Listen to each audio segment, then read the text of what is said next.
If I could describe the Get My Life tour in one word, it would be vulnerability. Showing up for yourself is so important. Welcome to the Get My Life tour. I'm your host, Lydia T. Blanco.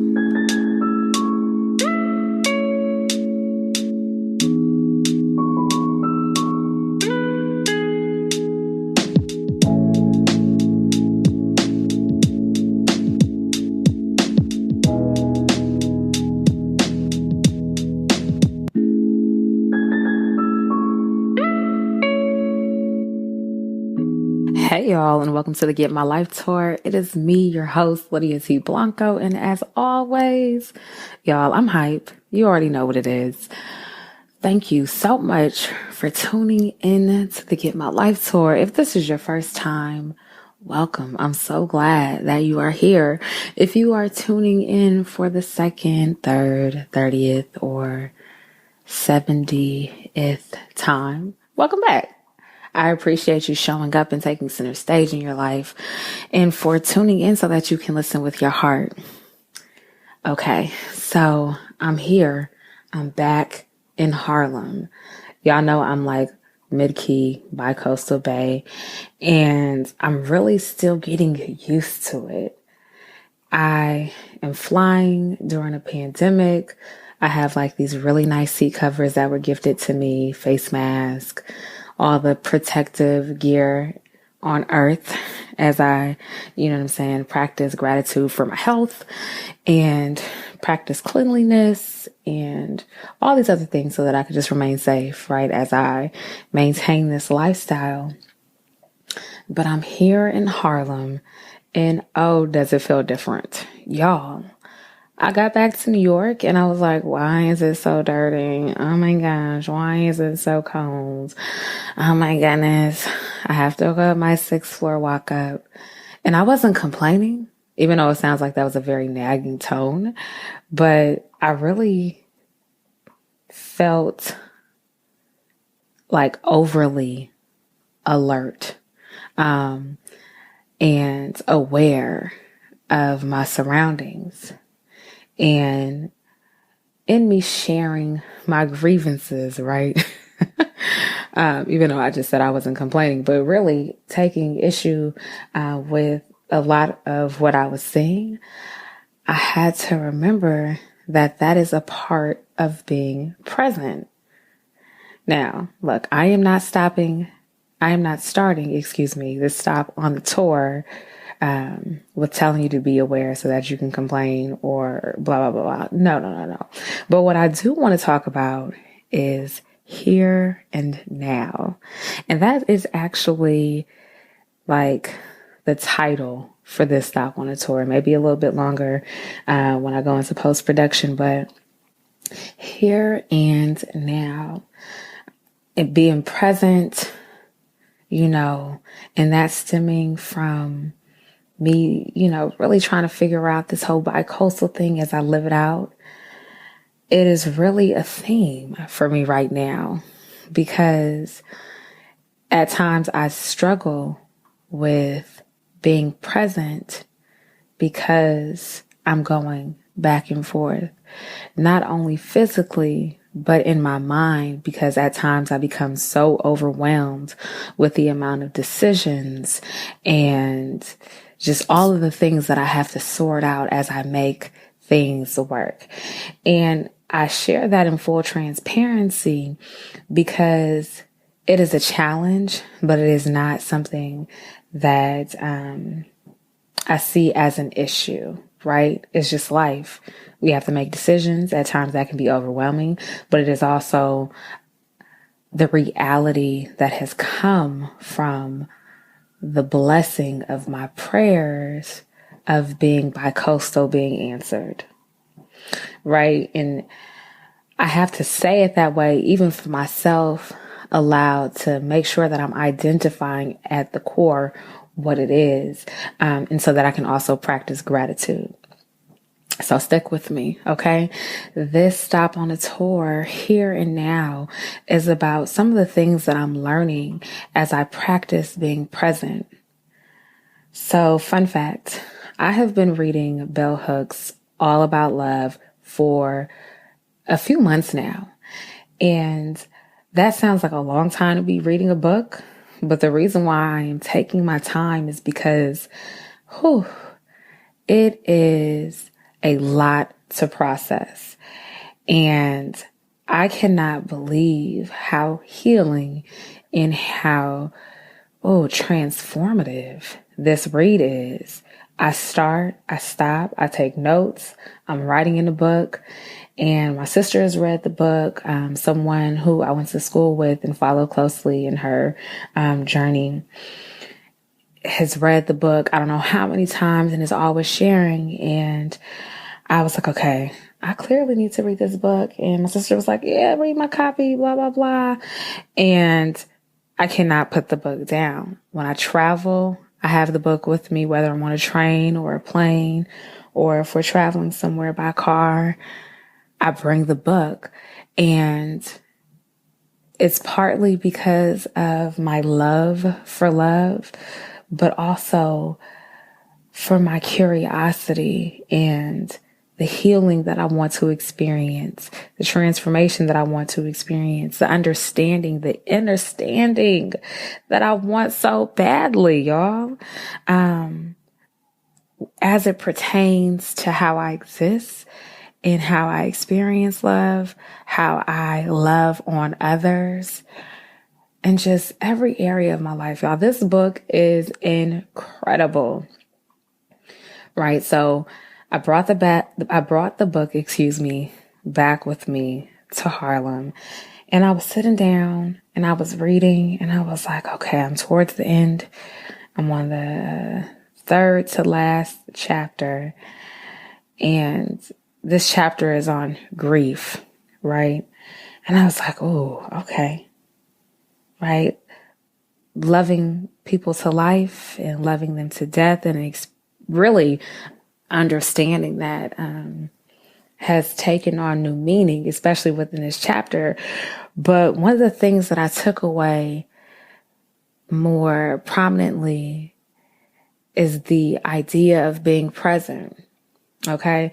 So in the book, here and now are really called out.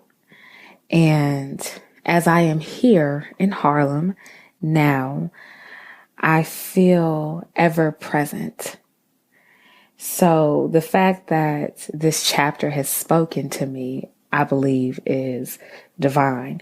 And the reason why I wanted to share that on this stop of the tour is because I think it's a really pivotal time for me, but it may be true for you or someone you know, maybe someone you've been in conversation with. There's a lot of transformation going on right now, right? And while planning is important, it's almost as if right now you need to focus more on being present. And I will say for myself, now more than ever, as much as I want to plan, as much as I want to, level up and ascend and all these other great things as it relates to moving forward in life and love and career and every other area of my life, there is really this matter of the heart for me to be present. So as I was reading, there was a quote that really stuck out to me. And I hope that I am not butchering this man's name, but I believe it is pronounced Thich Nhat Hanh. This is a Buddhist man. And he actually wrote about presence in such a beautiful way, or being present in such a beautiful way. Okay, now I'm going to share this with y'all because I rock with y'all and I always want to share what has been transformational for me. So I hope this resonates, right? He wrote, "Everything we seek can only be found in the present. To abandon the present in order to look for things in the future is to throw away the substance and hold on to the shadow." I legit had to stop when reading that again aloud because it speaks to my heart. I feel like one of the ways that we must learn to love ourselves is by being present. It's hard to appreciate yourself. It's hard to practice self-love if all you're ever doing is planning, right? Planning to be a better you, planning to be somewhere different in your life, planning to show up for others, planning just for the sake of making plans so that you can say that you have a plan and that you made something. It's a lot. I also have to share what Bell Hooks added to this because she is so brilliant. And this book has really shaken things up within me at my core. Bell Hooks added, to be here now does not mean that we do not make plans, but that we learn to give the making of future plans only a small amount of energy. And once future plans are made, we release our attachment to them. Sometimes it helps to write down our plans for the future and put them away out of sight and out of mind. Now that right there, y'all, I can't tell you how many things I want to get done. Even thinking about taking to get my life tour to the next level. There have been so many opportunities, people emailing me, reaching out, asking me questions, expressing their interest, sharing what being on tour has meant for them. And all of these great things I consider to be blessings, right? But two things come to mind. Number one, you can do everything that you want, but you can't do them all at one time, right? The other thing is that, what I'm saying? And this is what I got from Master P, never do a deal when you're desperate, right? And I think sometimes we're so desperate for what the future has that we begin to do deals that hurt us in the long term, right? But we also begin to plan poorly because that's what we think we have to do. We're not being present. We're not being mindful. We're not being attentive to our needs. And we're not really tending to our gardens, right? I have had the habit, let me just speak for myself, right? Where I plant these seeds and I'm planting, I'm watering them, I'm sowing and all these things. But then I don't even stop to really smell the roses, right?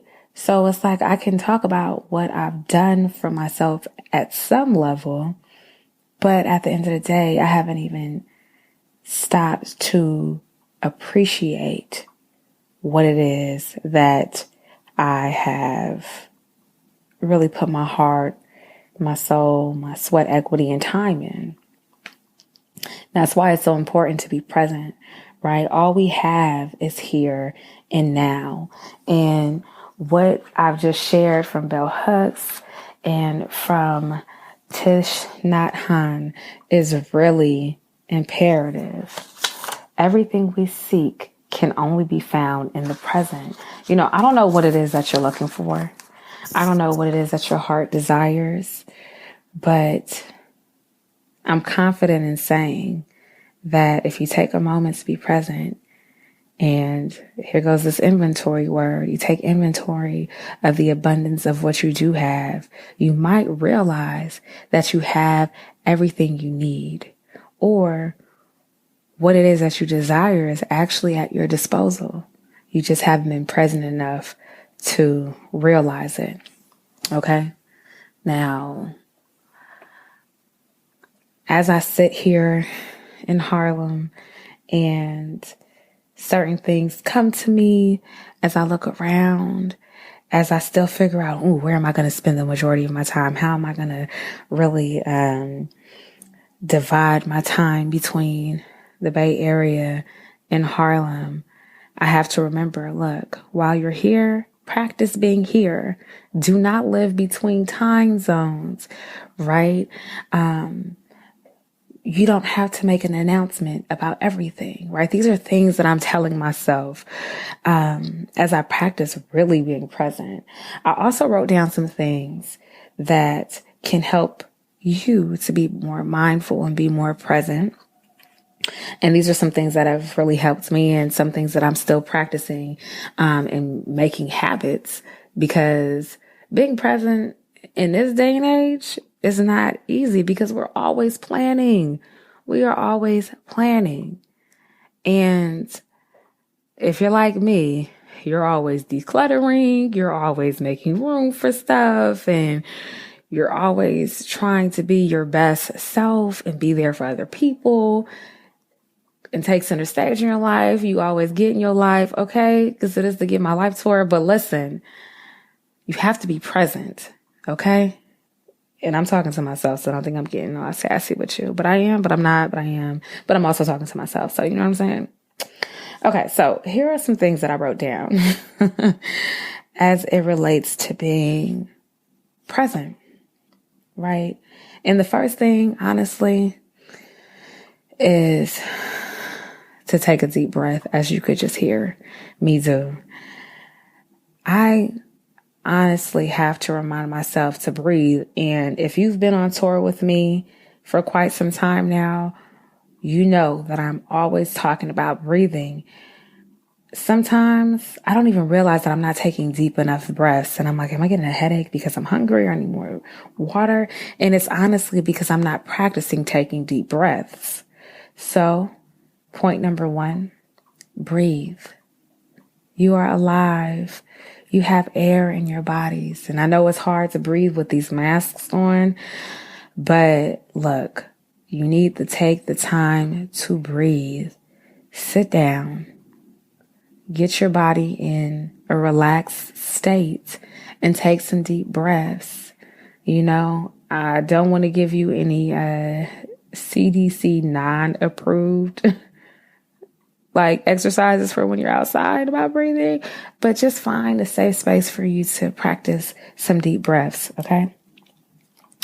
You know, the second thing that I have written down is be mindful of how you wake up, how you rise in the morning, right? Sometimes we're shooting out of bed or we're rolling over to a device. Both have gotten me caught up, okay? I have recently been struggling with vertigo, and it is one of the worst experiences ever. Not sure if you've ever experienced it, but it feels like the room is spinning. You become very dizzy. You can become nauseous. The 2 times that I've experienced it, I definitely have been dizzy and nauseous, and the room has spun. And I actually experienced it last week, and I can't remember if I'd gotten up too early. I remember I was reading the scripture in the bed, and then I got up and I was just like, "Holy, what is happening?" Right? But that prompted me to become more mindful of how it is that I'm literally waking up. Grateful to wake up, definitely, right? But how I am responding to sunlight and getting out of bed. So that is my advice to you, right? Be mindful of how you are rising in the morning. You know, maybe you take those few deep breaths before you get out of bed. Open your eyes and pause, right? You don't roll over to the device or you don't rush out of bed. You make enough time for you to get what you need to get done, you know, by making sure that you're not waking up at the last minute, right? But being mindful of that is extremely helpful. Okay. Whew. So here is another way that you can be present. And that is by paying attention to your senses. I love scents. I love warm things. I appreciate touching, seeing, feeling, all those things, looking. Okay. So being present, right? If you're waking up in the morning, you have a hot drink, coffee, tea, warm water, mud water, I don't know, whatever it is. Hold that cup, feel it, smell the aroma. Maybe you like the cup that you're using. Enjoy the cup.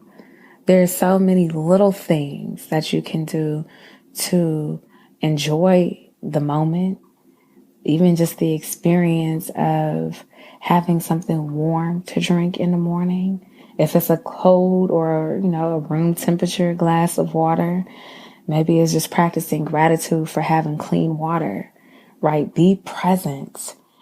If you have, a candle burning, let the aroma be a pleasant smell to you, right? There's so many different ways that we can practice being present.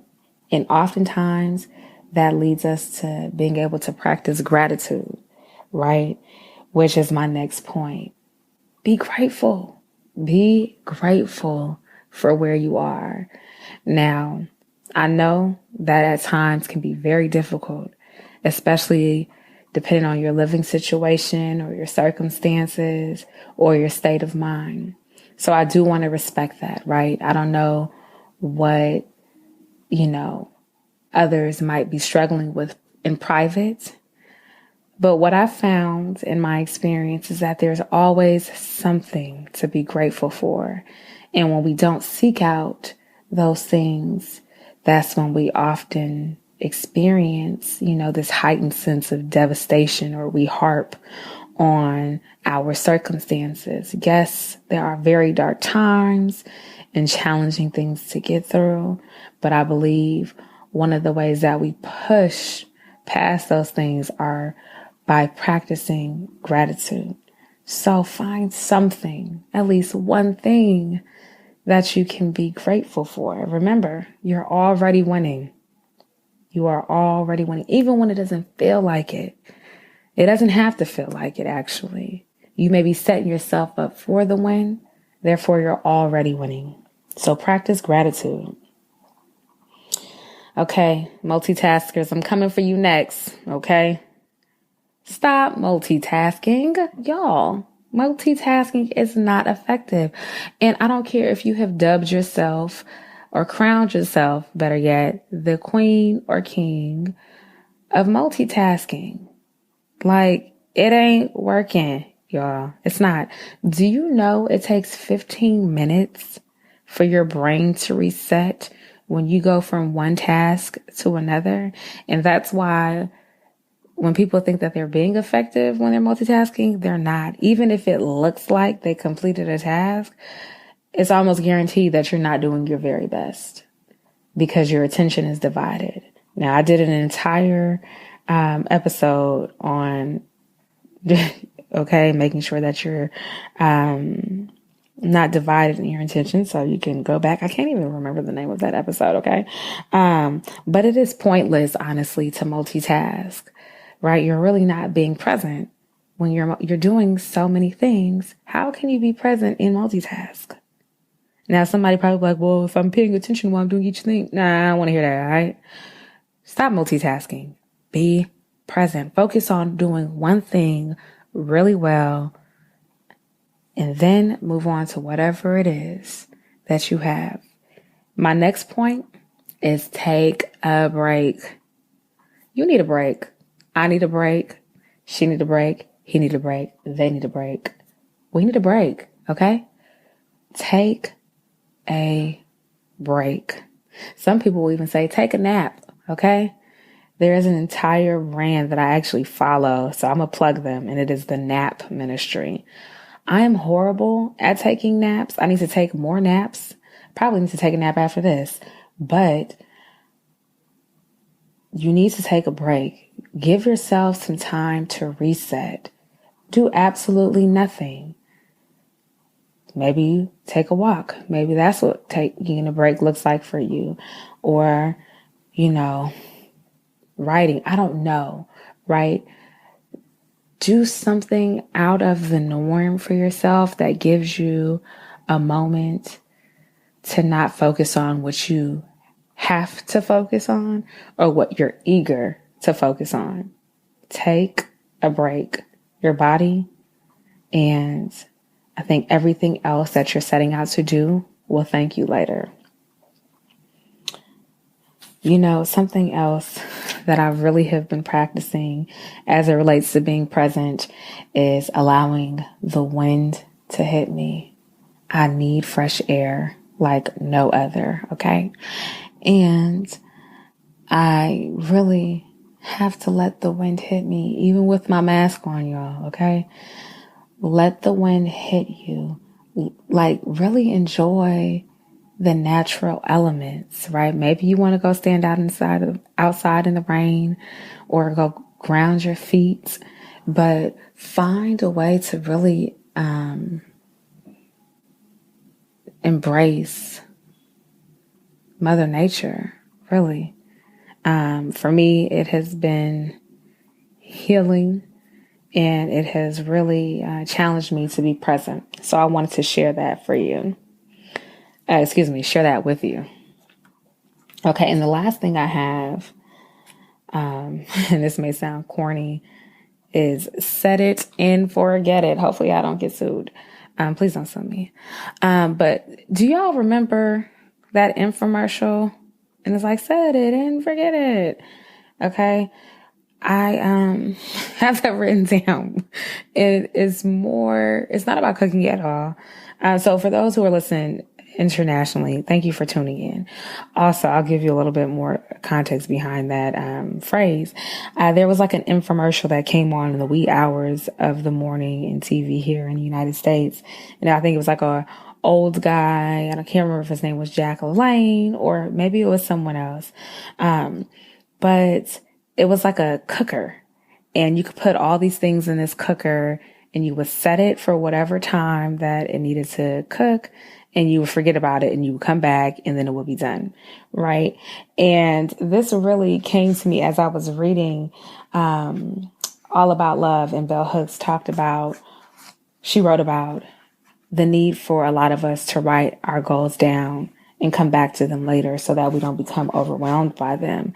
And when, I was reading that, I was like, oh, dang, set it and forget it. Now, I know some of us are like mad planners. We want to write things down, like our goals. We want to write down what we want to manifest. That's great. Quotes, affirmations, things that have come to us in our dreams, whatever the case may be. I say, write it down and come back to it later. I have business plans and ideas and all these lists, right? One of what I want my man to embody where he at though, and things that I want to accomplish, financial goals, X, Y, and Z. And what I am learning now is that it is good to get them out of my head and off of my heart through prayer and meditation, but also to just write them down and come back to it later. That is why they invented bookmarks. And I really appreciate them because you're able to come back, right? So that we cannot obsess. We don't have to obsess over it. Look, I really hope that this has been helpful for you. I have not arrived, right, to a place where I'm just ultra present and nothing phases me and I can go to and fro without, no, that's not where I'm at, right? And I'm sharing this with you because honestly, in the last week, I'm like, oh, wow, I absolutely need to be more present. I don't want to be divided in my thoughts and my heart. Spiritually, I really want to experience fullness and wholeness. And I believe that one of the ways that I will experience that is if I truly practice being present. And I had to share that. I absolutely had to share that on this stop of the tour. And I really hope that you were able to get something that you needed, right? Or even something that you didn't realize you needed, or at least take something to share with someone else. I feel like my mic drop moment is a statement, and it is going to turn into an affirmation for myself. So I definitely will need to write this down. And I really hope that it speaks to you the way that it is speaking to me even as I dwell on it before I say it out loud. And it is, being present is a form of radical self-love. And that is my mic drop moment. Being present is a form of radical self-love. You know, I don't even want to expound because I feel like I need to meditate on that more. And I want it to take on its own meaning for you if it's something that resonates. Oh, y'all. Look, I am so grateful for you. I am sending you so many positive vibes, and I hope that you continue to show up for yourself. You show up and show out, okay? And be too much, you know?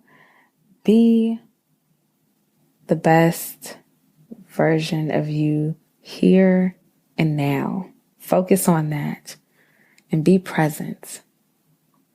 Look, I love being here on tour with you, and I look forward to all of the places that we are going, right? So as we are in community, as we're on tour, be sure to stay connected by visiting the getmylifetour.com. Sign up for the newsletter. It is going to be dropping really soon, and I cannot wait. Of course, be sure to download, subscribe, review, send me an email. Let me know what you think of this stop on the tour or any other stop on the tour. I want to hear your feedback. I want to know what it is that you want as you show up, right? So email me at joinme@thegetmylifetour.com. Be sure to stay connected by following what's going on here on social media at the Get My Life Tour, on Instagram, on LinkedIn, on Facebook, and at Get My Life Tour on Twitter. And if you'd like to stay connected with me journalistically or just, you know, me and my lifestyle and wellness, or entrepreneurial endeavor, be sure to follow me at Lydia T Blanco on all social platforms, or you can visit my website. You can also buy me a cup of coffee. I just remember I did that. So you can buy me a cup of coffee. All the links are like in my bios everywhere like that. Just stay connected, okay? And I cannot wait until the next stop on the tour. Until then, be present, be who you've been called to be, and be well, all right? Until the next stop, it has been real. Peace.